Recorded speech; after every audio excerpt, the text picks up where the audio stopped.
you so much, Marcelia, and everyone for coming and being with us today.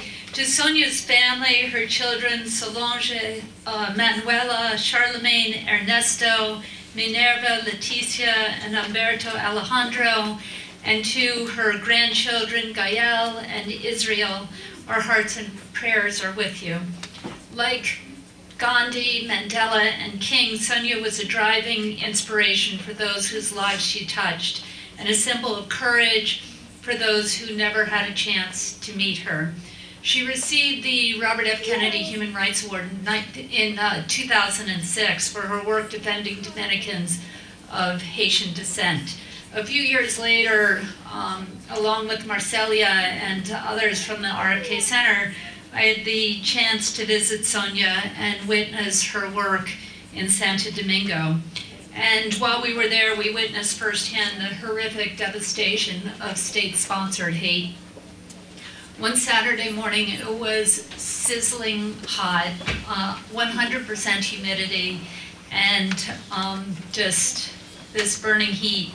And we arrived at a cheerfully painted pastel green schoolhouse, devoid of air circulation except for the makeshift paper fans that people were waving futilely by all those who gathered to tell the RFK delegation their grievances at the hands of a callous, some would say racist, bureaucracy.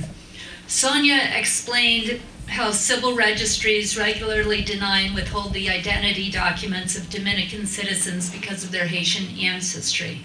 Without proof of nationality, people are deprived of an array of fundamental rights and basic services. We met people of all ages being shorn of identity documents, ancient men, one was rumored to be over 100 years old, their backs bent from years of hard labor, cutting sugarcane in government work programs, are deprived of Social Security and retirement benefits.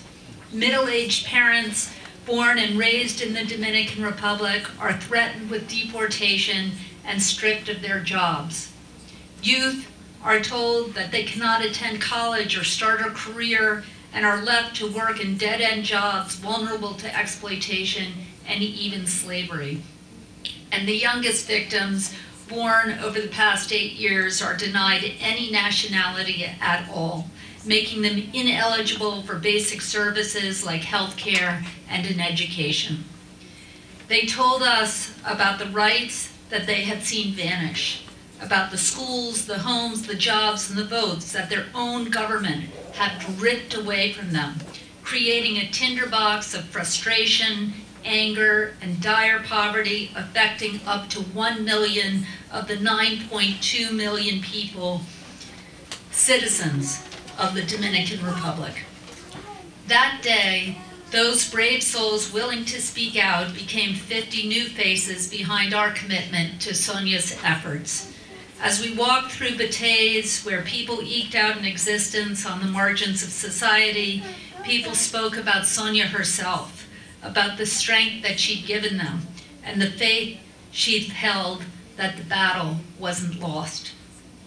Sonia told them their voices could be heard, and their tales of oppression needed to be told. They told me again and again that she had a way of drawing you into her campaign and reminding you of what is at stake when we fight for human rights. That much I didn't need to be told. I had spent the morning with Sonia at one of the ministries, and during a polite and politic meeting with our delegation in the safety of an upper chamber, the brutes in the suits declined to mention that they had assembled an angry mob of threatening men to abuse us as we tried to depart. So as we went down in the elevator after that meeting, we walked into a room about the size of this one, and there were, I'd say, maybe 100 men there who surrounded us and started threatening us and yelling epithets, and it was an incredibly dangerous and scary situation. And in that really frightening moment, I kept looking to Sonia because, of course, these were really directed at her. And she was so calm and so full of dignity, and as though this wasn't the first time it had happened. Of course, it wasn't.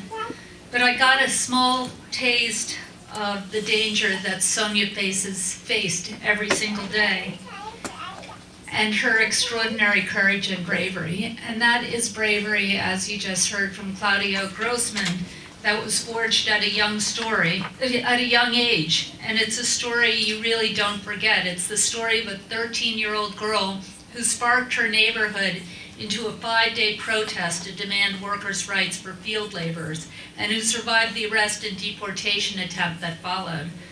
And that it's a story of a young woman who gave name and mission to a movement that cried out for equal citizenship for Dominicans of Haitian descent, and who stared in the face of those who threatened to silence her. The story of a mother and a grandmother who left her family with an awe-inspiring lesson in the nature of leadership, who taught the world what it means, as Robert Kennedy said, to bring down the mightiest walls of oppression and resistance.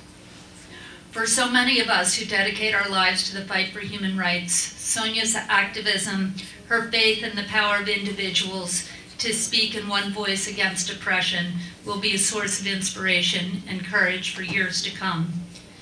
Driving to the airport in Santo Domingo, we stopped at a shrine to the Blue Madonna and said a prayer to the woman who personifies compassion and might. And that's how I will always think of Sonia. Sonia, we miss you. We know you are with us. And in the fight for all the rights of all Dominicans, we have only begun. Thank you.